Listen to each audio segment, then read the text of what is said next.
Vorthak sat in his office high above the capital city of Kalar Prime.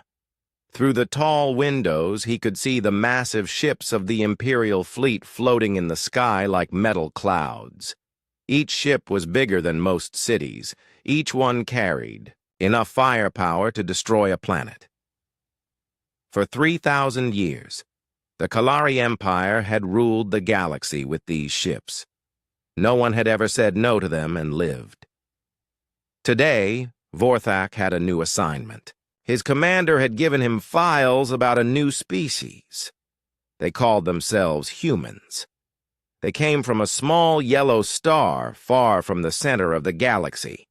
The humans had been traveling between stars for only 200 years. That was nothing, compared to the Kalari's 10,000 years of space travel. Vorthak opened the first file on his desk. The humans looked strange. They had no scales like the Kalari. Instead, they had smooth skin in different colors. They were smaller than Kalari warriors. Their teeth were flat, not sharp. They looked weak. The file said, humans lived on many worlds now. They had spread out from their home planet called Earth. They fought wars with other species near there. Space. Sometimes they won, sometimes they lost. Nothing special about that. Every young species did the same thing.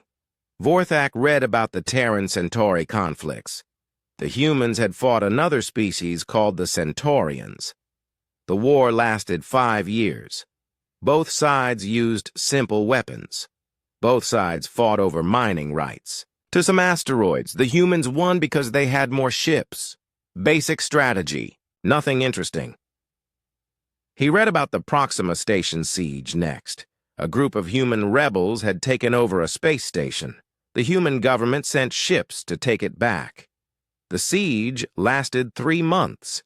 In the end, the rebels gave up when they ran out of food and air. Normal outcome. Rebels always give up when things get hard. The Europa mining wars were the biggest human conflict so far. 2 human colonies fought over mining rights on the moon Europa. The war lasted 7 years. Both sides used everything they had: ships, soldiers, weapons. Millions of humans died. In the end, they made peace and shared the mining rights. Typical young species behavior. They fought hard, lost many lives, then made a deal they could have made at the start. Vorthak made notes as he read. Humans used basic tactics. They built simple ships. Their weapons were crude but effective. They seemed to like fighting, but so did most species. Nothing here worried him. Nothing here was special. The intelligence report said humans had no real allies. They traded with some species, but they had no military agreements. No one would help them if the Kalari came calling. That was good. The Kalari preferred to deal with species one at a time. Vorthak looked at pictures of human ships. They were ugly compared to Kalari vessels. Human ships looked like they were built in a hurry, thick metal plates welded together. Weapons stuck on wherever they would fit. No style, no grace. But they worked well enough for fighting other young species. He read about human technology. Their fastest ships could barely reach half the speed of Kalari cruisers. Their biggest weapons were toys compared to Kalari planet crackers. Their armor was thin. Their shields were weak. A single Kalari battleship could probably destroy 10 human ships without taking damage. The cultural files were more interesting. Humans seemed to value something they called freedom. They did not like being told what to do by others. They had fought many wars on their home planet over this idea. Strange. Most species understood that the strong ruled the weak. That was the natural way. But humans seemed to think everyone should be equal. Vorthak read about human governments. They had many different types. Some were ruled by kings, Some were ruled by groups of people who voted. Some were ruled by military leaders. They could not even agree on how to run their own planets. How could they stand against the Kalari Empire? The file about human psychology made Vorthak laugh. It said humans were stubborn. They did not give up easily. They fought even when they could not win. The report called this a weakness. Vorthak agreed. Smart species knew when to surrender.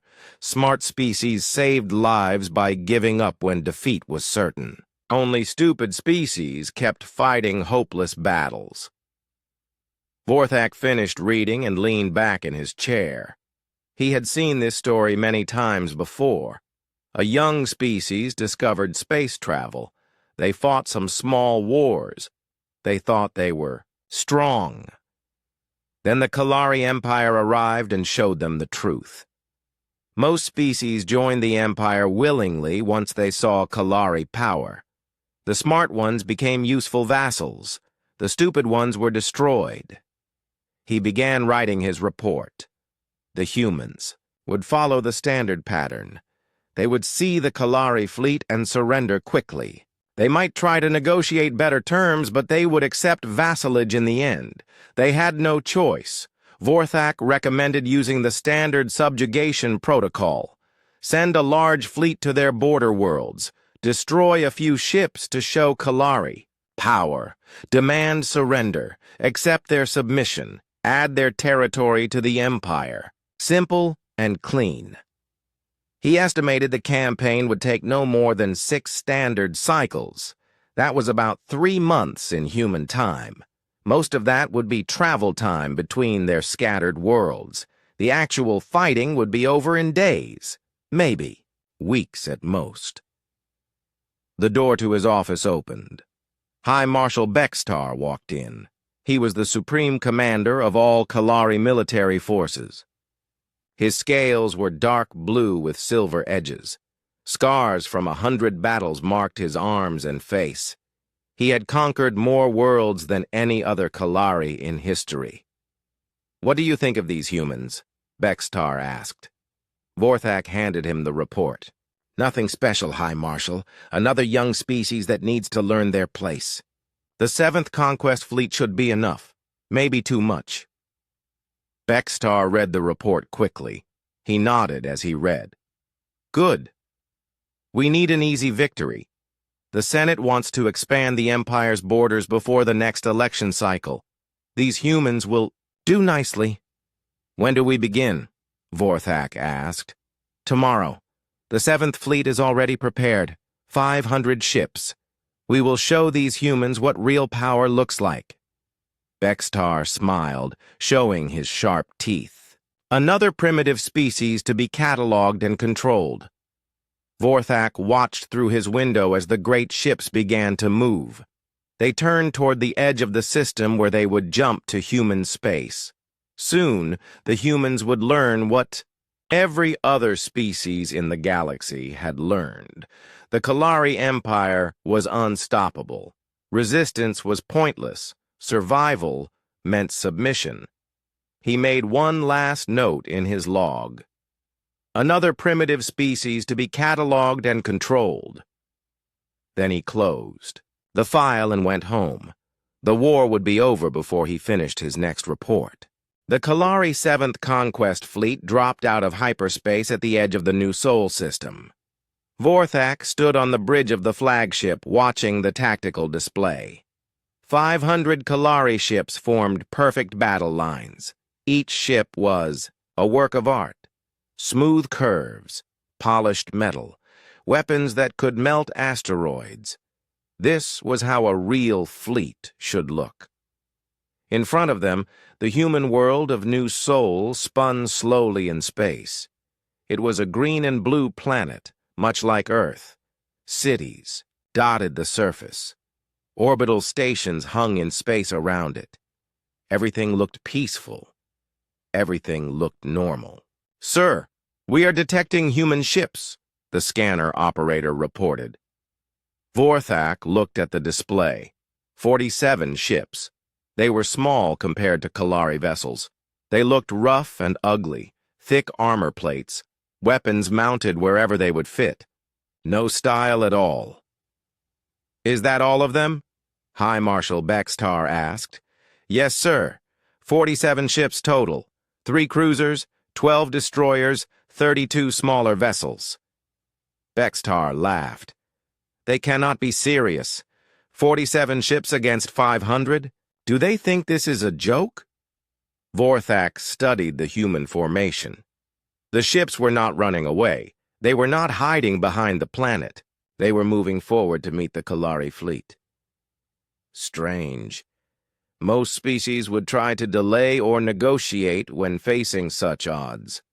"Sir, we are receiving a transmission from the human fleet," the communications officer announced.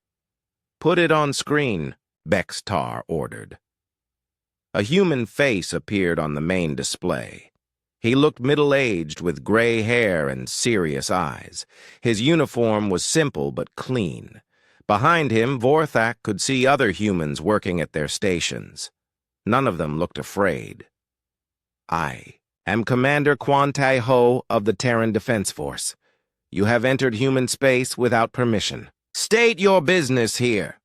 Bextar stepped forward. "I am High Marshal Bextar of the Kalari Empire. You will surrender immediately and submit to Imperial rule. Resistance is pointless." Commander Quan Tai Ho was quiet for a moment. He looked at something off-screen, then back at Bextar. "We have heard that demand before. Our answer remains the same. No." Vorthak felt surprised. The human had not even asked about terms. He had not tried to negotiate. He had not asked for time to consider. He had simply said no. "You do not understand," Bextar said. "We have 500 ships. You have 47. Surrender now and your people will be treated well. Fight us, and you will all die." "Maybe," Commander Quan said, "but some prices are too high to pay. All ships, this is Admiral Quan.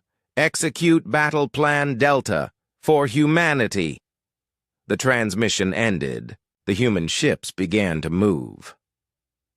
Vorthak watched the tactical display with interest. The humans were not using standard defensive tactics. They were not trying to use the planet's gravity well. They were not clustering together for mutual support. Instead, they were spreading out and charging straight at the Kalari fleet. "Foolish," Bextar muttered. "They are making this too easy. All ships prepare for standard engagement. Destroy them quickly." The Kalari ships moved into attack formation. They had done this hundreds of times before. Overwhelming firepower concentrated. On the enemy fleet. Quick victory with minimal losses. Standard procedure. The battle began when the first human ship entered weapons range. Kalari lasers and missiles reached out across space. The human ship's shields flared and died. Its armor melted under the assault.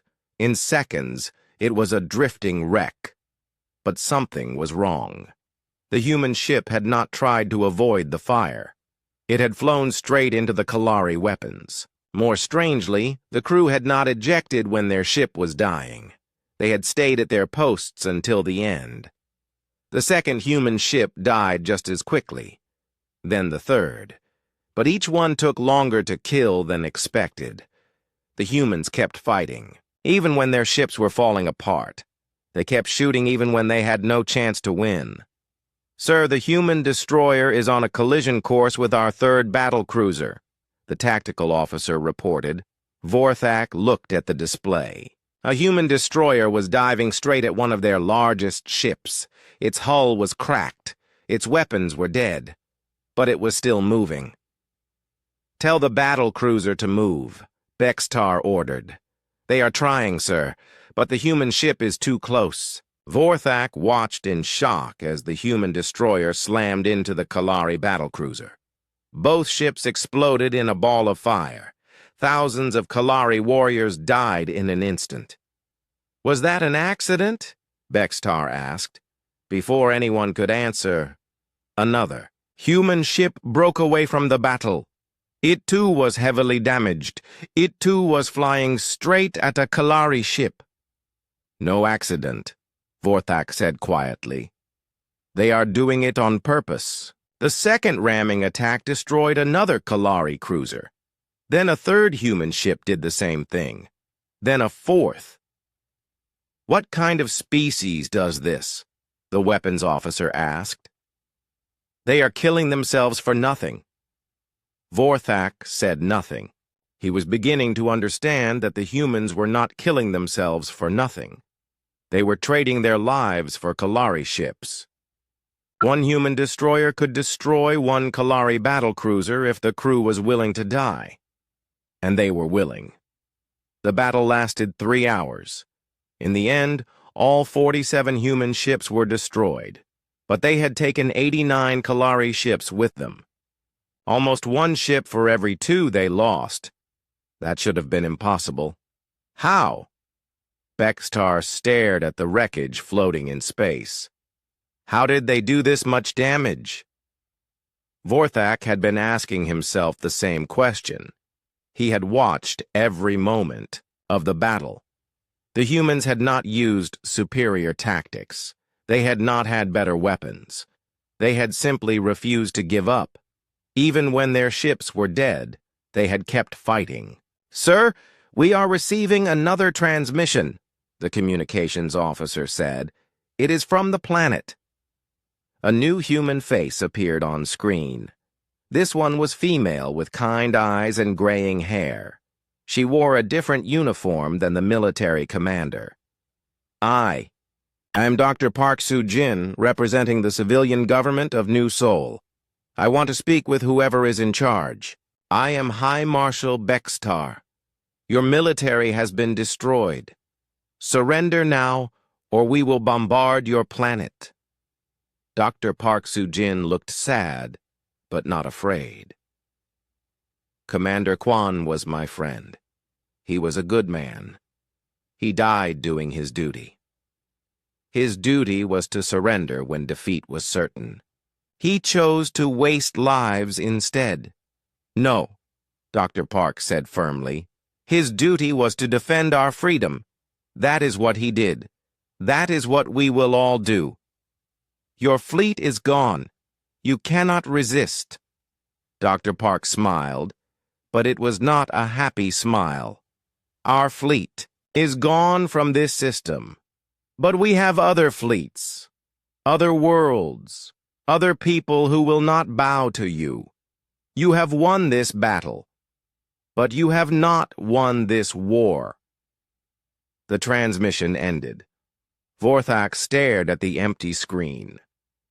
Something about the human woman's words bothered him. She had spoken like someone who expected to lose but planned to fight anyway.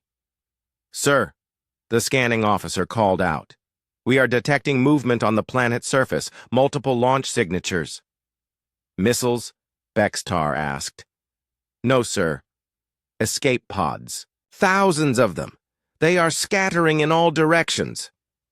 Vorthak understood. The humans were not just surrendering. They were evacuating their people to other worlds. They were making sure the war would continue. "Should we stop them?" "The weapons," officer asked. Bextar was quiet for a long moment. "No, let them go. We have the planet. That is what matters." But as Vorthak watched the escape pods disappear into space, he wondered if that was really what mattered. The Kalari had won the battle, but something felt wrong. No species had ever fought like this before. No species had ever made victory feel so much like defeat.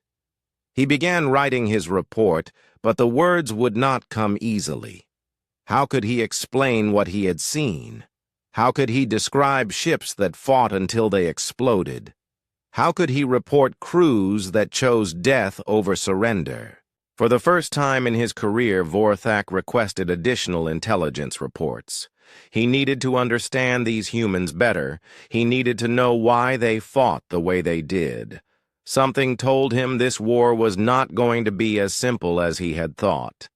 6 months had passed since the Battle of New Sol. Vorthak sat in his new office aboard the command ship. Maps covered his walls, showing the progress of the human campaign. 12 worlds had fallen to Kalari forces, 12 red markers on the star charts. But Vorthak no longer felt proud when he looked at them. Each victory had cost more than it should have. The humans fought differently than any species the Kalari had ever faced. They did not follow the normal rules of war. They did not surrender when defeat was certain.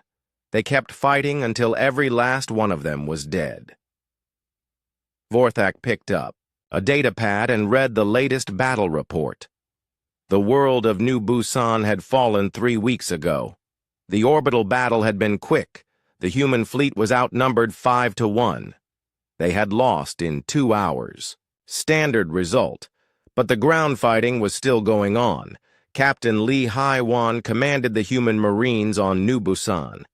According to the reports, she had about 5,000 soldiers when the fighting started. The Kalari had landed 50,000 troops. The humans should have surrendered on the first day.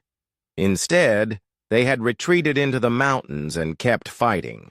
When the Kalari destroyed their command centers, small groups of humans kept fighting on their own. When they ran out of regular weapons, they used hunting rifles. When those were gone, they made bombs from farming equipment. 3 weeks later, Captain Lee Hai-wan was still out there somewhere. Kalari patrols found evidence of her forces every day. Destroyed supply trucks, blown bridges, dead Kalari soldiers. But they could never catch her. Vorthak turned to another report. This one was from New Daegu. The fighting there had been over for 2 months, but strange things kept happening. Kalari administrators would arrive at their offices to find their computers destroyed. Supply depots would explode in the night. Kalari soldiers would disappear while on patrol. The humans called it resistance. The Kalari called it terrorism. But whatever name they used, it was working. The Kalari controlled the cities, but they did not really control the planets. A knock on his door interrupted his reading. "Come in!" A Kalari officer entered and saluted. "Sir, the prisoners you requested are here. Send them in." 3 humans walked into the room under guard. They wore simple prison clothes, but they held their heads high. No fear in their eyes, no shame. They looked like they were still soldiers, even in captivity. The first was Dr. Park Soo-jin from New Seoul. She was the diplomat who had spoken to them after the battle. The second was a young human male. His file said his name was Yoon Jae-min. He was an engineer captured on New Daegu. The third was a surprise. Commander Kwon Tae-ho was supposed to be dead. "You survived the battle," Vorthak said to Commander Kwon. "My ship was destroyed, but my escape pod made it to the planet. I was captured trying to reach the evacuation ships." Vorthak studied the 3 humans. They had been in prison for weeks, but they did not look broken. Most species became cooperative after a few days of Kalari interrogation. These humans still acted like they were in charge. "I want to understand something," Vorthak said. "Why do you keep fighting? You cannot win. We have more ships, more soldiers, better weapons. Logic says you should surrender." Dr. Park Soo-jin spoke first. "You think this is about logic? You think war is about counting ships and adding up weapons? What else would it be about? It is about what you are willing to lose. It is about what you will not give up no matter what happens." Vorthak turned to the engineer. "You were captured making bombs in your cell. Why? The war on your world was already over." Yoon Jae-min shrugged. "The war is not over until we stop fighting. I am still fighting. But you are in prison. You cannot hurt us from here." The young human smiled. "Can I not?" How many guards do you need to watch us? How many ships do you need to bring supplies to your people?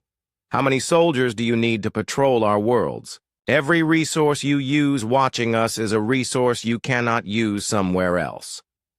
Vorthak felt a chill. The human was right. The Kalari had conquered 12 worlds, but they needed more troops to hold them than they had used to conquer them. The humans kept fighting even after they lost. He turned to Commander Quan. Your people are dying for nothing. We will win in the end. We always do. Maybe you will, Commander Quan said calmly. Maybe you will kill every last human in the galaxy, but you will remember the price you paid to do it. Every other species you meet will remember too. They will know that some species do not bow. Some species choose death over slavery. That is madness. No, Dr. Park Soo-jin said softly. That is freedom. You have conquered many worlds, but you do not understand what freedom means. You cannot take it by force. You cannot destroy it with weapons. The only way to destroy freedom is to make people give it up willingly. And we will never do that. Vorthak dismissed the prisoners and sat alone in his office. He tried to write his daily report, but the words would not come. How could he explain to his superiors that the humans were winning by losing? How could he tell them that every victory made the Kalari weaker? His computer chimed with an incoming message. It was from High Marshal Bextar. The Senate is asking questions about this campaign. They want to know why it is taking so long.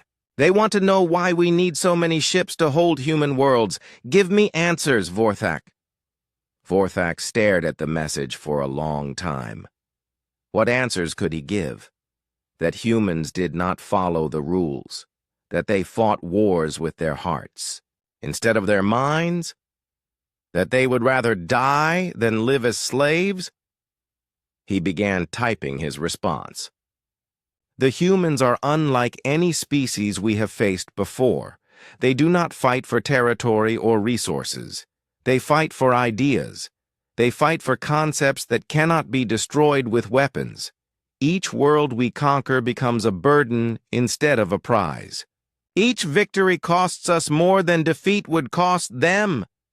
He stopped typing. That sounded like he was making excuses. The Kalari Senate would not understand. They would think he was weak. They would think he was failing. But it was the truth. A new alarm sounded through the ship. Vorthak ran to the bridge. The tactical display showed chaos. 3 human ships had appeared from nowhere and attacked a supply convoy. The convoy was destroyed. The human ships were already jumping away. How did they get past our sensors? The captain asked. They used civilian ship signatures, the scanner operator reported. Fake merchant vessels. We did not know they were military until they opened fire. Vorthak watched the wreckage drift in space. Kalari bodies floated among the debris. Good soldiers, dead for supplies they needed to hold worlds that did not want to be held. Sir, we are receiving a transmission, the communications officer said. From who? It appears to be from Commander Quan Tae-ho. Vorthak spun around. That is impossible. He is in our prison. The main screen lit up. Commander Quan's face appeared. He was wearing a military uniform again. Behind him, Vorthak could see the bridge of a human warship. High Marshal Bextar, this is Admiral Quan Tae-ho of the Terran Defense Force. You thought I was your prisoner. You were wrong. The man in your prison is my brother, Commander Quan Min-ho. We thought it would be educational for you to meet him. The transmission ended. Vorthak felt his scales turn cold. They had been interrogating the wrong person for months. The real Admiral Quan had been free the entire time, planning new attacks. Sir, the tactical officer called out, long-range sensors are detecting a large human fleet. 200 ships. They are moving toward the Proxima system. 200 ships. The humans had been building while the Kalari thought they were winning. They had been preparing while pretending to be defeated. Vorthak realized with growing horror that the Kalari had not been fighting a war. They had been walking into a trap. Every world they conquered made them weaker. Every victory scattered more humans across the galaxy. Every battle taught the humans more about Kalari tactics. The humans were not trying to win battles. They were trying to survive the war, and they were very good at surviving. For the first time since the campaign began, Vorthak wondered if the Kalari could actually lose. Not just a battle or a world, but the entire war.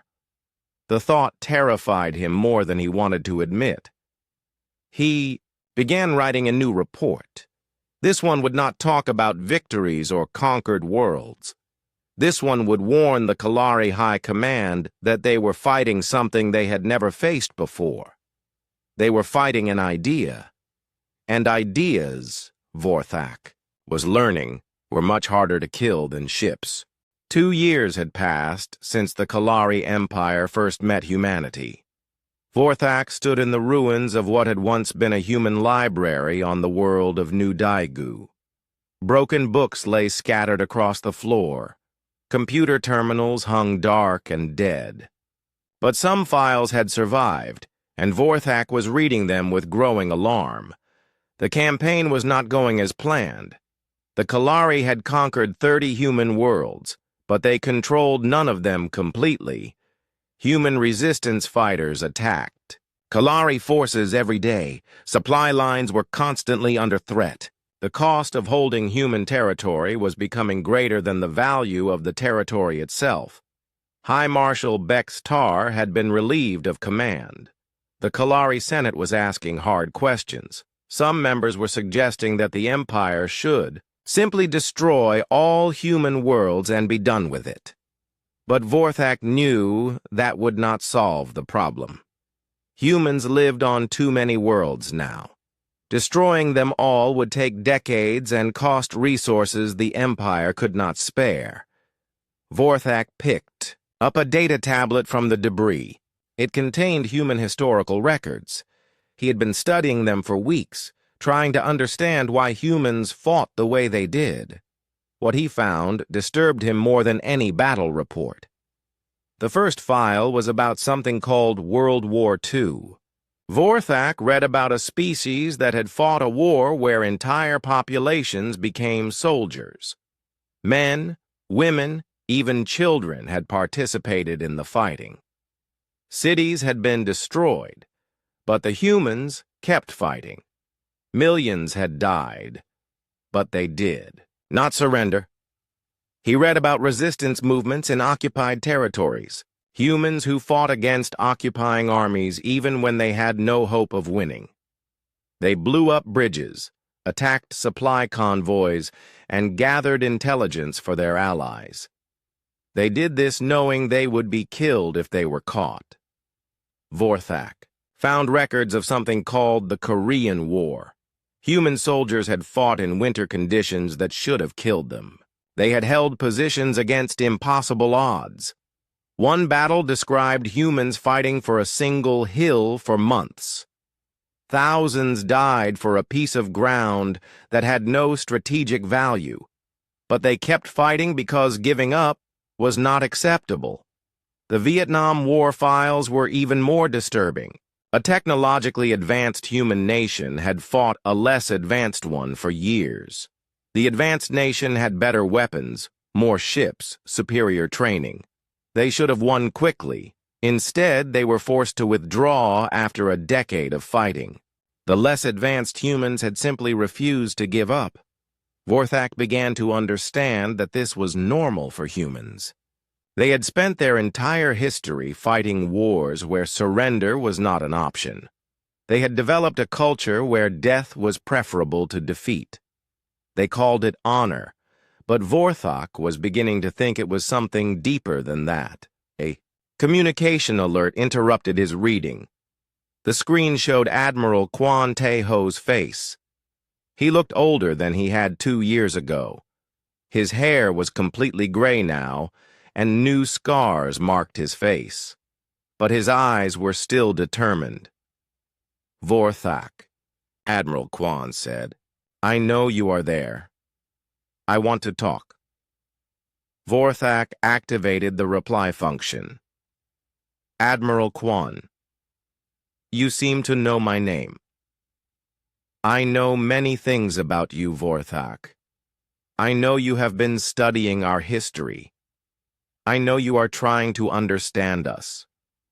Would you like me to explain?" "Explain what?" "Why we fight the way we do. Why we choose death over surrender. Why your empire cannot win this war." Vorthak hesitated. Talking to the enemy was against regulations. But he needed answers more than... He needed to follow rules. "Very well, explain." Admiral Kwan's image flickered as he moved closer to his camera. "You think war is about strategy and tactics. You think it is about counting ships and measuring firepower. For most species, you are right, but humans are different." "How?" "We do not fight wars to win territory. We do not fight for resources or trade routes. We fight wars to remain free, and freedom is not something you can measure or count." Vorthak looked around the destroyed library. "Freedom is an idea. Ideas cannot stop weapons." "Can they not? Your weapons have destroyed our cities, but they have not destroyed our will to resist. Your ships control our space, but they cannot control our thoughts.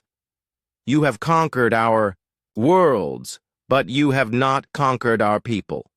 Your people are dying. Your fleets are destroyed.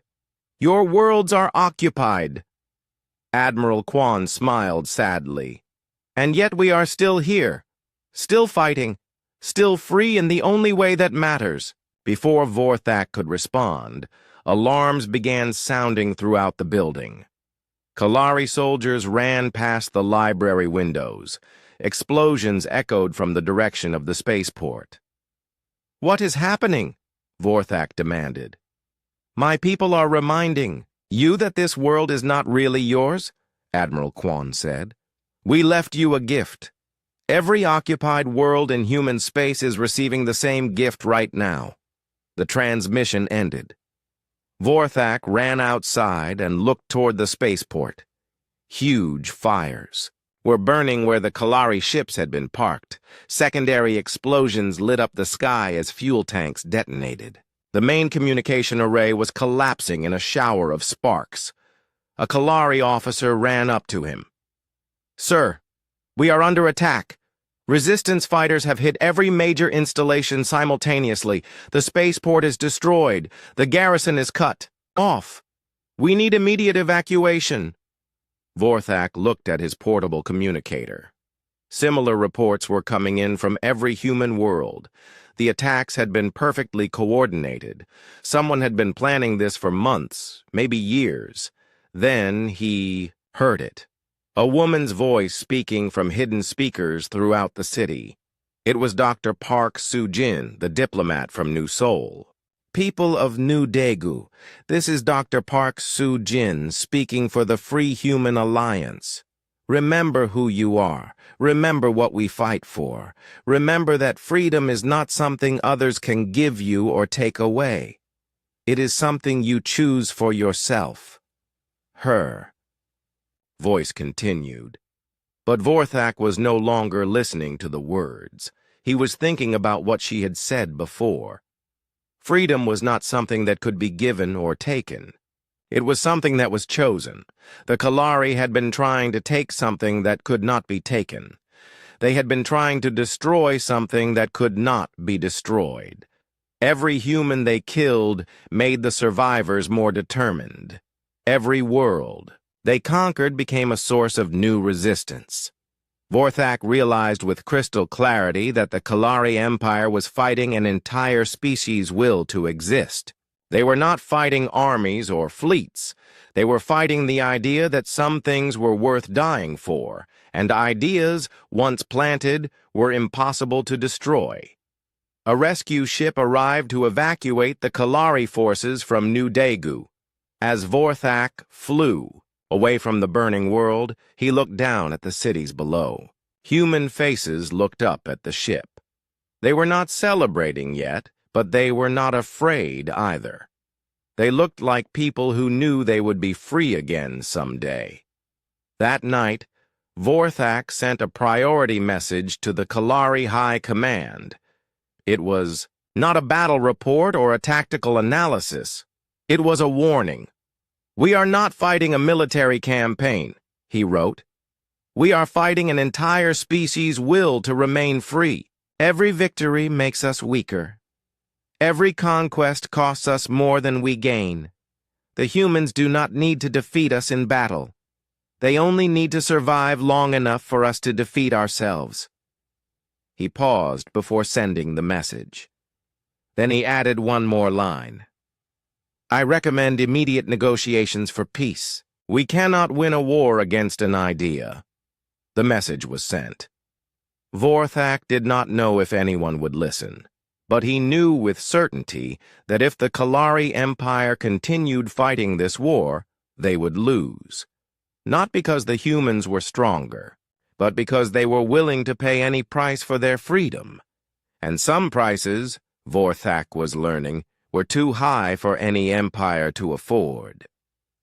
3 years after first contact, the Kalari's 7th Conquest Fleet hung in space near Earth.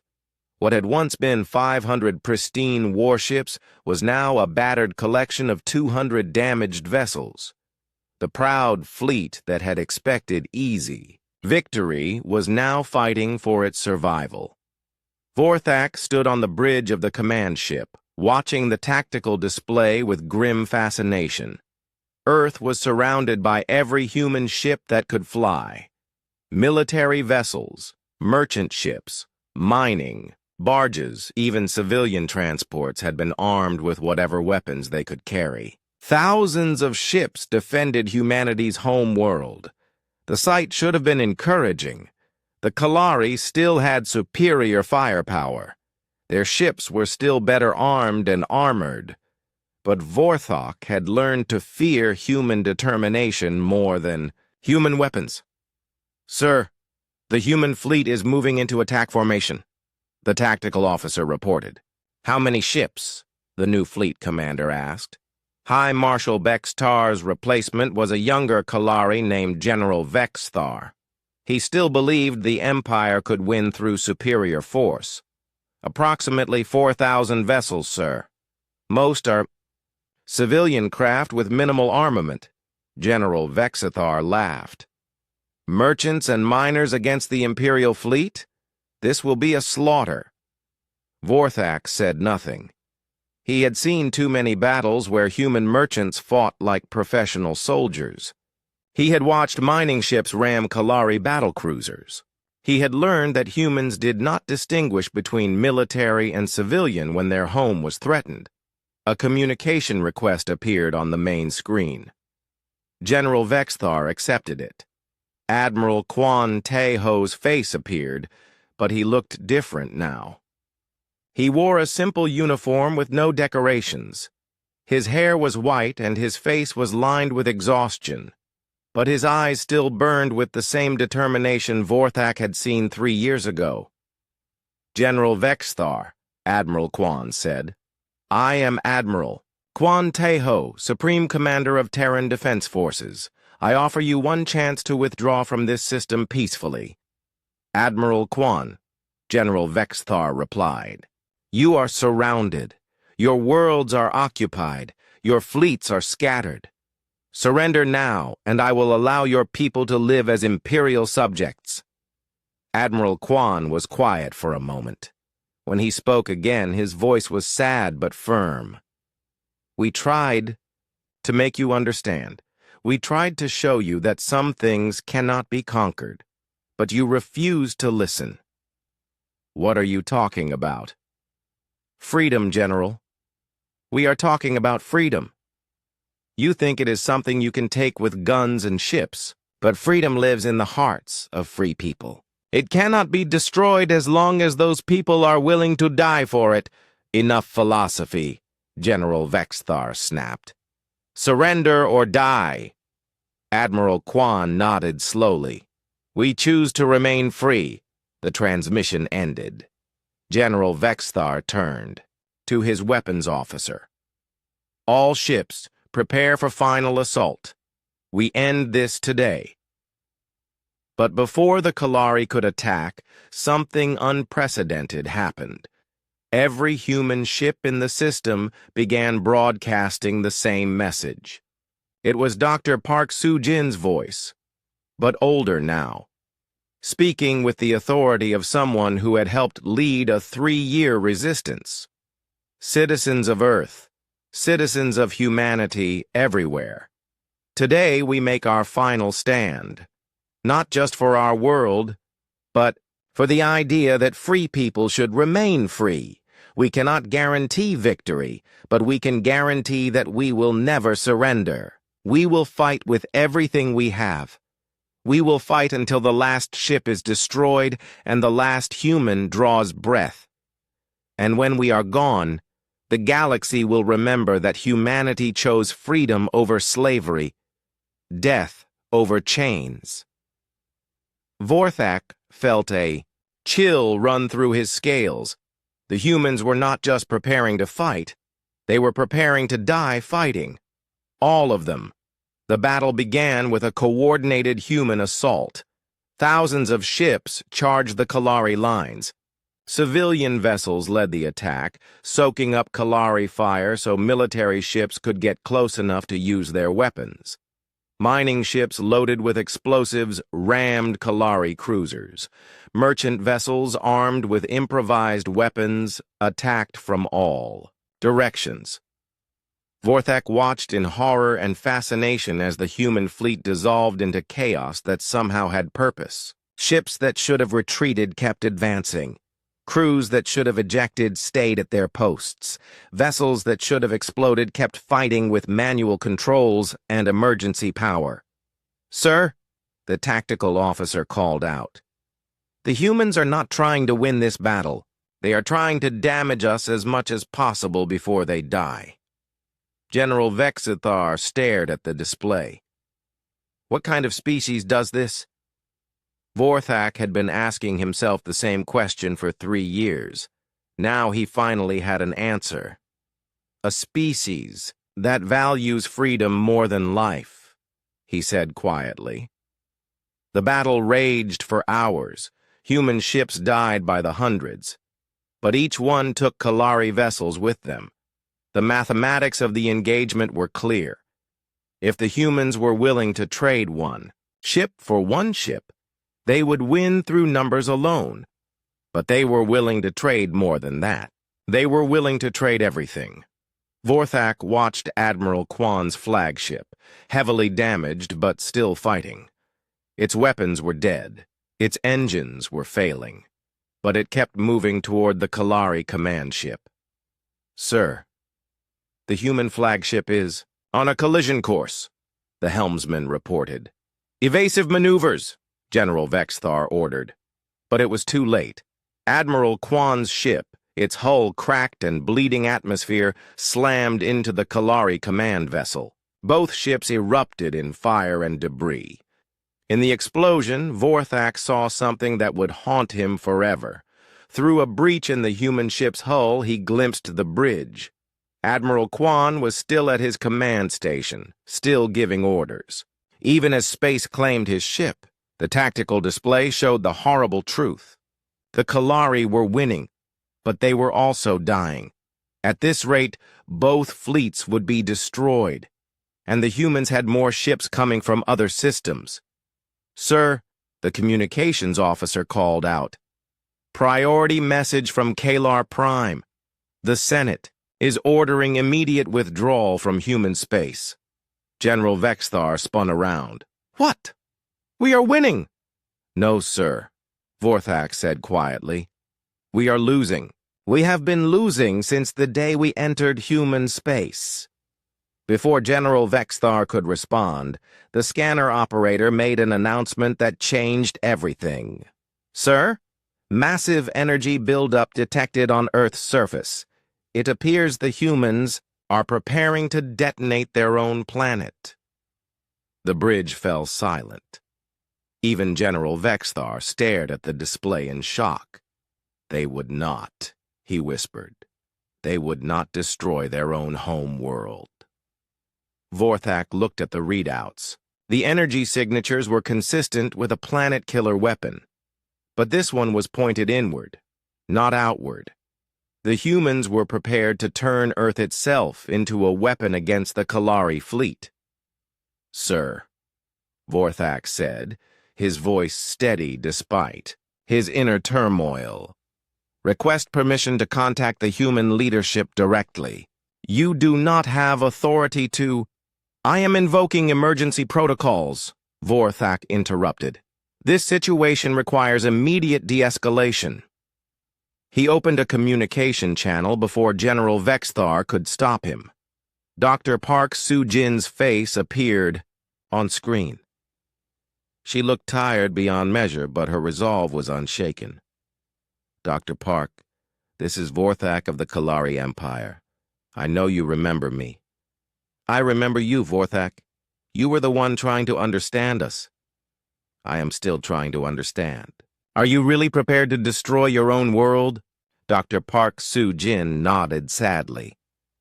"If that is what it takes to remain free, yes. We will not allow Earth to become a symbol of human defeat. Better it should become a symbol of human determination." Vorthak made a decision that would end his military career but might save both species. "Dr. Park, I am prepared to offer an immediate ceasefire. The Kalari fleet will withdraw from Earth. In return, you will halt the detonation sequence." "On what authority?" General Vexthar demanded. Vorthak turned to face his commander. "On the authority of someone who finally understands what we are fighting. We are not fighting ships or weapons or tactics.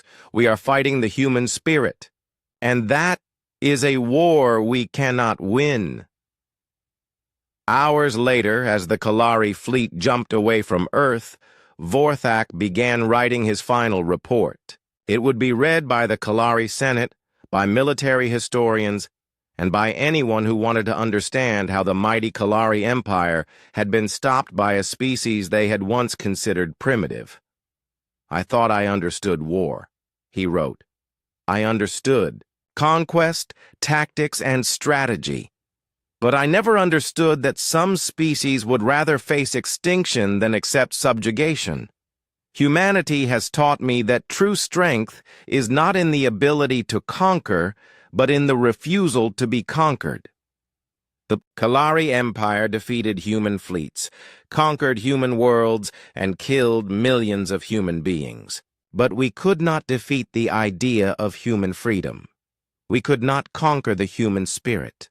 We could not kill the human will to remain free.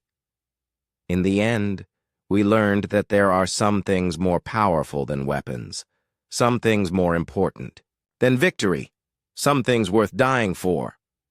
Today, I have the honor of serving as the first Kalari ambassador to the Terran Federation.